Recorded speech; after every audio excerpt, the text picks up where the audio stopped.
warahmatullahi wabarakatuh. Alhamdulillah wa syukurillah wassalatu wassalam ala rasulillah.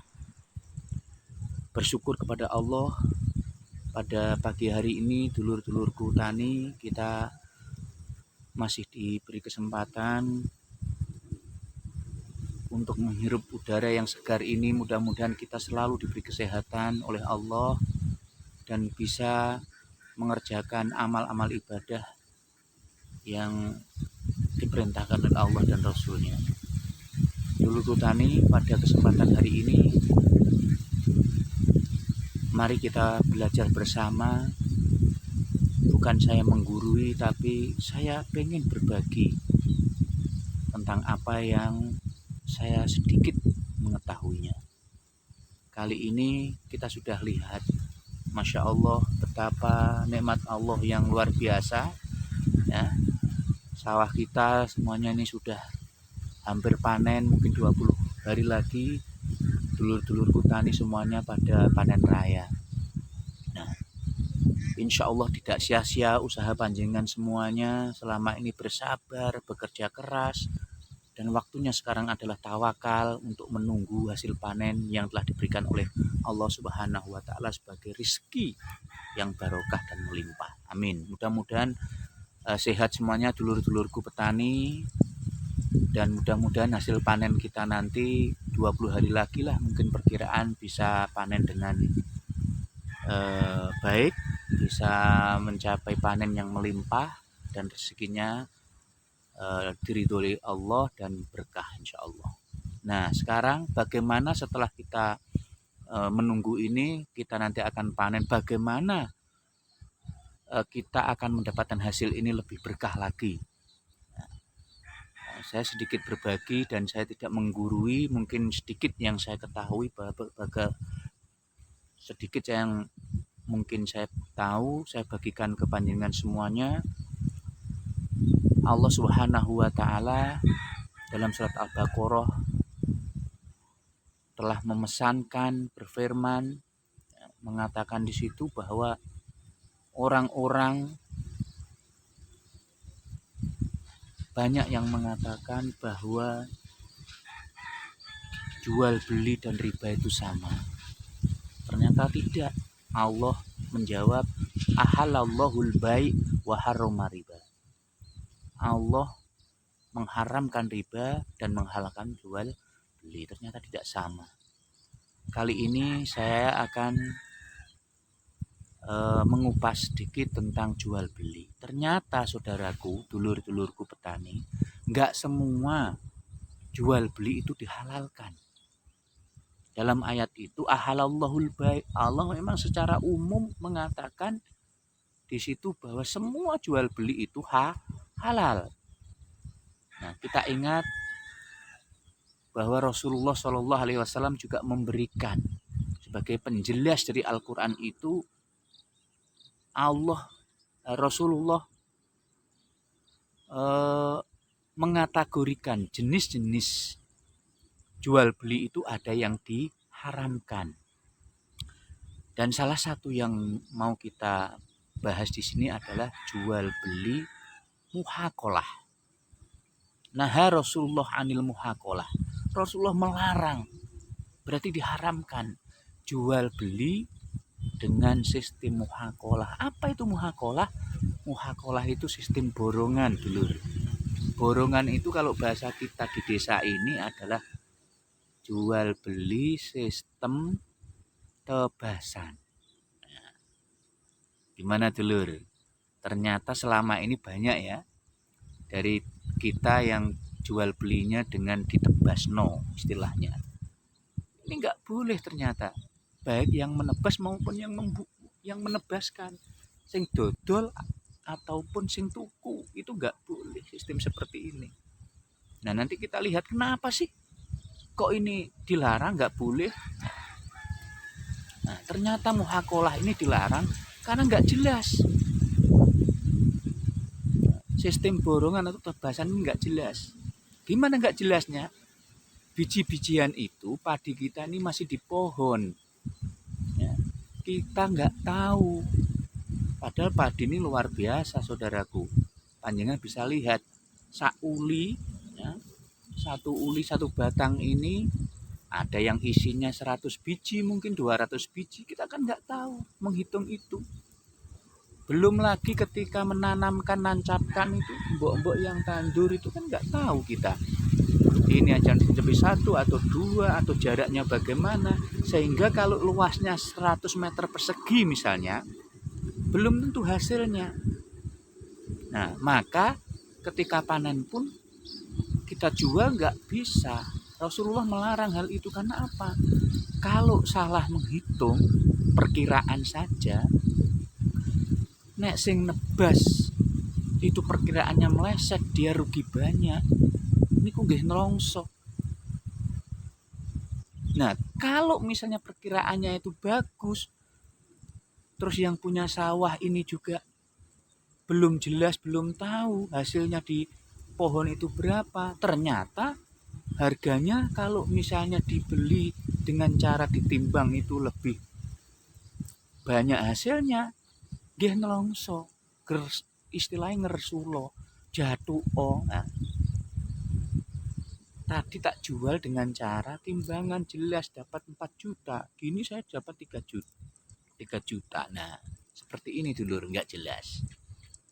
Maka nuwun sewu, kita bisa lihat itu dulur-dulur kita yang kerjaannya membeli dengan sistem borongan, sistem tebasan, ini banyak bangkrutnya, banyak ruginya.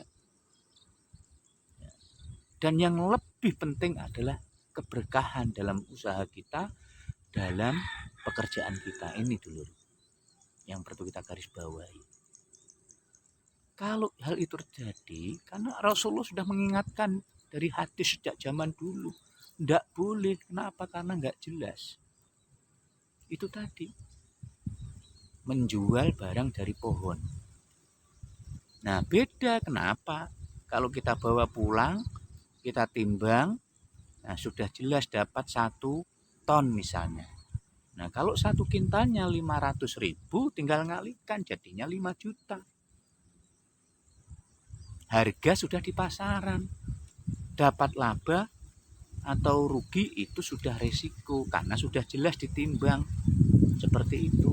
Kalaupun rugi juga enggak banyak, kalaupun laba juga enggak terlalu banyak. Tapi kalau sistem ditebas no borongan, lek rugi nggih gelepot. Jualnya, belinya 5 juta, ternyata ketika dipanen gabai ini bijinya banyak sing gabuk, ndak ada isinya. Ditimbang, diseleb no, ternyata hasilnya cuma dapat 3 juta. Loh, 2 juta hilang. Ini sistem tebasan dulur. Makanya nggak jelas, ini yang dilarang oleh Rasulullah. Kita ingat bahwa semua aturan yang dibawa oleh Rasulullah itu adalah untuk kemaslahatan manusia. Agem kula panjenengan sedaya. Jadi kalau sistem itu dilarang berarti nggak baik. Yang baik ya tadi, tinggal kita ini bagaimana mensikapi. Urip niki pilihan. Hidup itu pilihan. Pilih yang diajarkan Rasulullah atau memilih yang tidak diajarkan Rasulullah ataupun dilarang Rasulullah. Niku terserah kula panjenengan sedaya mensikapinya. Nah, saya berharap dengan saya share, saya bagikan apa yang saya ketahui ini, mudah-mudahan saya berharap semua dulur-dulur petani ini sudah bekerja keras, bersabar keras, tinggal menunggu panen dan menjadi panennya lebih berkah, halalan thayyiban. Niku dulur, ini yang saya harapkan. Saya ingin berbagi, mudah-mudahan ini nanti bermanfaat, bisa di-share ke teman-teman grup tani yang mungkin banyak yang belum tahu tentang hal ini. Nanti kalau panjenengan pengen tanya dari yang bagaimana, ini bener-bener apa ndak, monggo kita bisa sharing, bisa tanya, panjenengan bisa kontak di WA saya 0812355101007. Nah, bisa di situ silahkan bertanya. Oke, kontaknya 0812355101007. Monggo silahkan panjenengan bisa sharing. Saya tidak punya niat apa-apa menggurui panjenengan, juga tidak. Saya hanya pengen berbagi bagaimana kita ini sebagai seorang petani, hidup kita berkah dengan kerja keras kita yang luar biasa. Saya pun juga orang tani, bapak saya petani, ibu saya petani, mbah-mbah saya juga petani. Jadi ketika saya melihat area seperti ini, tidak sadar kadang saya meluluhkan air mata. Betapa luar biasanya bapak saya, kakek saya berjuang untuk menafkahi saya dengan panas teriknya matahari yang tidak pernah dirasakan. Berangkat pagi, pulang siang, kembali lagi sampai sore. Panjenengan juga semuanya seperti itu. Kerja keras, eman dulur. Kalau tinggal hanya panennya saja, kita melanggar aturan Allah. Kita tidak patuh kepada Rasulullah. Apa yang kita cari? Hanya ini dulurku semuanya yang ingin saya sampaikan, dan masih banyak lagi hal-hal tentang jual beli yang diharamkan oleh Rasulullah SAW. Satu ini mudah-mudahan berguna, bermanfaat, dan dulur-dulurku bisa tahu semuanya bahwa apa yang kita lakukan mungkin selama ini salah. Mudah-mudahan dengan pencerahan ini, ngaji bersama ini, kita belajar bersama, kita bisa tahu dan bisa mengamalkannya. Bahwa Rasulullah melarang jual beli borongan ataupun tebasan. Walaupun itu sudah menjadi hal yang umum di masyarakat. Nah, sekarang waktunya kita berbagi. Ternyata sesuatu yang umum itu, sesuatu yang sudah dilakukan banyak orang ini, ternyata dilarang oleh Rasulullah. Apa itu tadi? Sistem muhaqolah, jual beli borongan ataupun jual beli dengan cara tebasan. Kenapa dilarang? Karena nggak jelas timbangannya. Karena bisa merugikan yang menjual, juga bisa merugikan yang membeli dengan selisih yang amat besar dan merugikan. Rasulullah mengajarkan dengan timbangan yang jelas, dapatnya berapa, harganya berapa, dikalikan, maka dapatnya pun akan jelas. Seperti itu dulur. Semoga apa yang kita kerjakan semuanya, pekerjaan kita selama ini sebagai seorang petani, nanti hasil panen kita menjadi berkah, melimpah, diridhai Allah Subhanahu wa Ta'ala. Sampai jumpa di lain waktu dengan bahasan yang berbeda. Dari saya, Firdaus Sumanto, dalam channelnya Mbah Mantro. Monggo nyuwun ngapunten ingkang saagengipun mbok menawi wonten kata-kata yang tidak berkenan di hati panjenengan semuanya, kula nyuwun agunge pangaksami dumateng panjenengan semuanya. Akhirul kalam, wabillahi taufik wal hidayah. Wassalamualaikum warahmatullahi wabarakatuh.